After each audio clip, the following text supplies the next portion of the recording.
Hey, this last weekend we started the Why series at all of our campuses, and all of our campuses kicked off with a really tough question. It's not maybe a question you would have directly for God, about God, but it's a tough question in life. We talked about, why is marriage so hard? If God made marriage, why is it so hard?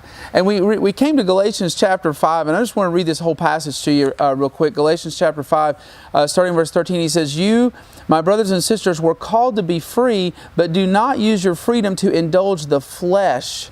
And he says, rather serve one another humbly in love. And so you don't want to miss that love is a product of humility.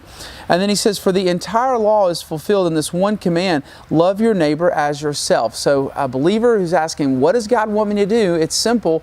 Love everybody else, especially your spouse, like you love yourself. But then he goes on to say what the opposite side of that looks like. Verse 15, he says, if you bite and devour each other, watch out or you will be destroyed by each other. And for a lot of people, that's where their marriage is.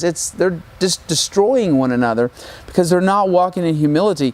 And then he says, so I say, walk by the Spirit and you will not gratify the desires of the flesh.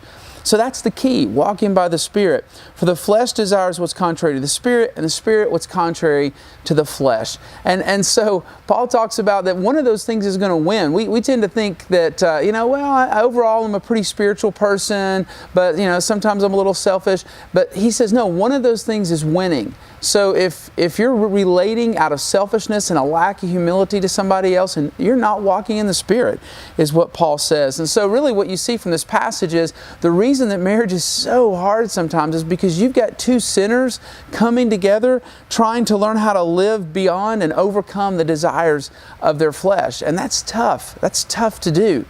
And so the flesh is really just an inborn tendency to elevate our desires above God's will. That's really when the Bible talks about our flesh, we tend to think of our skin or that kind of thing, but it's talking about an inborn tendency to elevate our desires above God's will. And so it's not that these desires are bad. God put all these desires in us, but we want to break beyond the bonds, beyond the bounds that God has set for those desires many times. And that's where we step into following and gratifying our own desires and our own lusts instead of what God wants us to do. And so, we talked about too that marriage is different than dating. You can be selfish in dating and you can not really show a lot of humility and a lot of sacrifice for the other person in dating, but you can't do that in marriage. In dating, a lot of times, I'm getting all these wonderful feelings. Somebody's beginning to pay attention to me. I pay attention to them back because I want that to keep coming. But we really don't cross over till we make that marriage commitment. We cross over then into this realm of, we've got to agree on everything.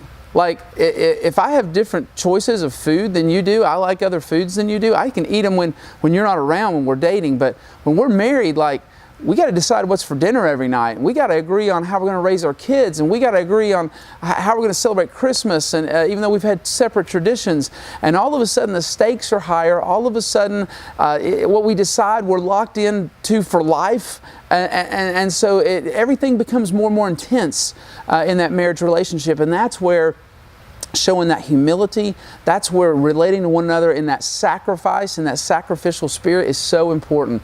Paul gives us a great example of this in Ephesians chapter 5. He talks to the men and he says that we ought to love our wives like Christ loved the church and gave himself for it. And so that's really the example, that love of Christ, that unconditional, sacrificial love. That's really what it should look like in marriage. But then he also says in verse 21, we should submit to one another.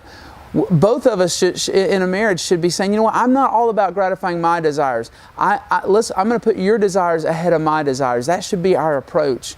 But that's tough to do over the long haul in marriage. And so how do we do that? We do that by walking in the Spirit. We do it by connecting in our relationship with Christ, constantly connecting, because as soon as we unplug from that relationship, as soon as we take a step back and we start following our own way, we're weak. We don't have the ability to sacrificially love somebody else. But sacrificial love is real love, and that's the part that we miss many times. We get so discouraged because we're like, well, I got to work at this. I mean, it's my wife, it's my husband. We should just love each each other.